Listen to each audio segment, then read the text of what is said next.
வாங்க, என்ன வேணும்? கல்யாண பொண்ணுக்கு போடுற மாதிரி நகை செட் காட்டுங்களே. இந்த மாதிரி வாங்குனீங்கன்னா ஒரு நாளைக்கு வாடகை 1000 ரூபாய் வரும். இது ஓகே தாங்க. எனக்கு 2 டேஸ்க்கு வேணும். ரேட் கொஞ்சம் குறைச்சிக்குவீங்களா? 2 டேஸுங்களா? சரி, 800 ரூபாய் போட்டுக்கிறேன். ஆனா டேமேஜ் இல்லாம பத்திரமா கொண்டு வந்துடணும். என்னோட பொருள் மாதிரி பத்திரமா பாத்துக்கோங்க. அப்புறம் வேற எதுவும் வேணுங்களா? ஆமாங்க, பொண்ணுக்கு மேக்கப் பண்றதுக்கு பியூட்டி பார்லர்ல கேட்டோம் 10,000 ரூபாய் கேக்குறாங்க. வீட்லயே சிம்பிளா பண்ற மாதிரி ஏதாச்சும் மேக்கப் செட் காமிங்களே. எல்லாம் செட்டா 3000 ரூபாய் வர மாதிரி உங்களுக்கு தரட்டுங்களா? 3000 ரூபாங்களா? எல்லாம் சேர்த்து ஒரு 1000 ரூபாய் வர மாதிரி கொடுங்களே. என்னங்க மேரேஜ்ங்கிறீங்க, இவ்வளவு சிம்பிளா பொருள் கேக்குறீங்க? எனக்கு 2 தங்கச்சிங்க. மொத தங்கச்சிக்கு தான் கல்யாணம். நான் ஒரு ஆள் தான் வீட்டுல சம்பாதிக்கிறேன். எனக்கு அம்மா அப்பாலாம் கிடையாதுங்க. கொஞ்சம் கம்மி பட்ஜெட்ல கொடுங்களே. இது போதுமானு பாருங்க, கம்மி பட்ஜெட் தான். போதுங்க. எவ்வளவு வருதுங்க? 1000 ரூபாய்க்குள்ள தானே கேட்டீங்க, 700 ரூபாய் ஆகுது. அப்படியா? ரொம்ப தேங்க்ஸ்ங்க.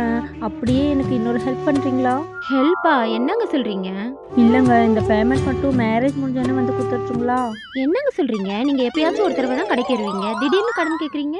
என் சம்பளத்தை மட்டும் வச்சுதான் கஷ்டப்பட்டு என் தங்கச்சி மேரேஜே நடத்துறேங்க. இந்த பத்திரிக்கை பாருங்களே.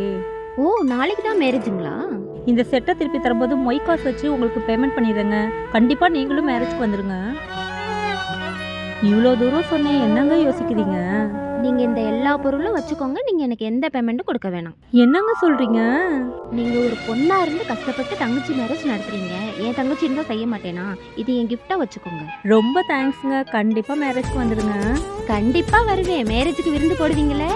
உங்களுக்கு ஸ்பெஷல் விருந்தே போடுறேன்.